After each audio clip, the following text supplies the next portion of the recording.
بسم الله الرحمن الرحیم.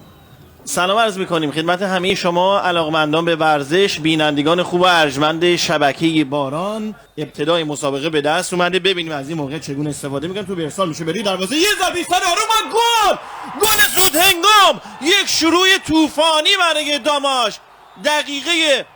اصلا به دقیقه نرسیدیم، موفق میشه دروازه سایپا رو باز کنه. داماش گیلان 1، سایپای تهران 0. ما هنوز فرصت نکرده بودیم که بازیکنان دو تیمو معرفی کنیم. این ضربه آزادی هست که به روی دروازه فرستاده میشه و این ضربه سر قشنگ گلزن اول داماش زننده این گل بوده باشه. داماش یک شروع طوفانی داره، تو این صحنه هم خیلی قشنگ میتونیم ببینیم.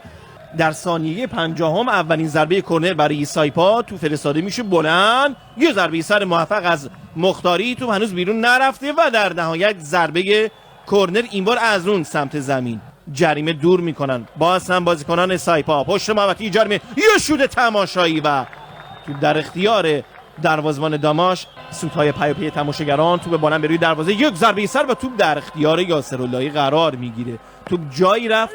جام حذفی باشگاه کشور رو نگاه میکنیم، میبینیم داماش حریف آسانی نیست و حتی میتونه در این بازی برنده باشه. یه ارسال زیبا به روی دروازه، فرصت برای داماش. توی باشگاه کشور انصافا حتی در فوتبال آسیا و جهان هم یک چیز کم نظیری خواهد بود. یه ضربه از راه دور احساس میکنید، طالبی بلند به تیر 2، یه ضربه سر از مختاری در اون شلوغی، فرصت برای داماش.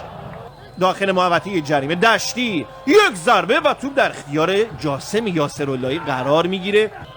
خوب و فنی به توپ ضربه بزنه. این ضد حمله تند تیزی بود و این تکتیک از بغل هم توپ رو میزنه و هم پای بازیکن سایپا رو ببینیم.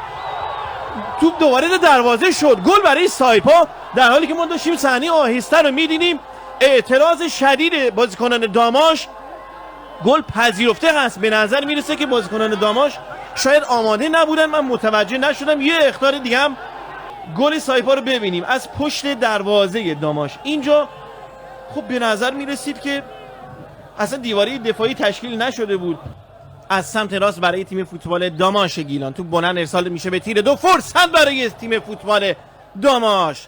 هواداران تیم خودش رو تشویق کنه و در برابر سایپا تدافعی بازی نمیکنه و روی کرده دفاعی اتوبوسی نخواهند داشت. فرصت برای تیم فوتبال سایپا داخل محوطه جریمه در اون شلوغی. ببینیم از این موقعیت چگونه استفاده میکنه. یه ارسال برای زدن ضربه سر رمضانی و ضربه سر آروم او در اختیار دروازه‌بان داماش قرار میگیره. یه لحظه آماده برای زدن این ضربه کرنر، با پای چپ اشاره میکنه به که بازیکنان سایپا کجا باشن. تو رو بلند ارسال میکنه، یه ضربه سر صرفو و توپ از کنار دروازه به بیرون میره و این نشون دهنده این هست که در رقابت جام حذفی باشگاه کشور چطور تونستن که صعود کنن داخل محوطه جریمه. فرصت برای سایپا، بهترین موقعیت رو به آسمان میزنه حسین کامیاب، تو رو به کناره ها میبرن. جنگندگی بازیکنان داماش رو تو این صحنه کاملا احساس میکنیم.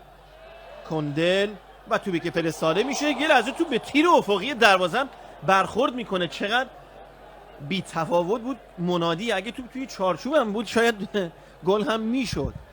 23 بهمن ما در شهر قدس یه بازی حساس داره با تیم پنجاب هند که اگر برنده بشه به مرحله بعدی باشگاه آسیا صعود میکنه. یه پاس ارضی آل کثیر و گل دوم. این پاس ارضی آل کثیره و ضربه تمام کننده یار شماره 10 مرتضی ایدری، همین بازیکنی که چند دقیقه پیش آقای فراهانی او رو به بازی فراخوند. وسط زمین حاضر نیست. یه پرتاب بلند اوت دستی روی تو بسر میذارن، یه ضربه سر آروم و گل مساوی. ببینیم تصمیم داور چی هست. گل پذیرفته نیست. چه اتفاقی افتاد؟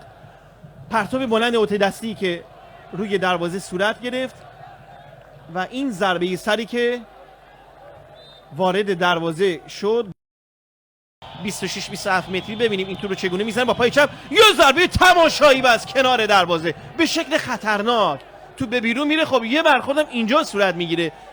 90 دقیقه رو به پایان هست. یه ضربه زیبا و تماشایی از رضا جعفری، یه شوت سرکش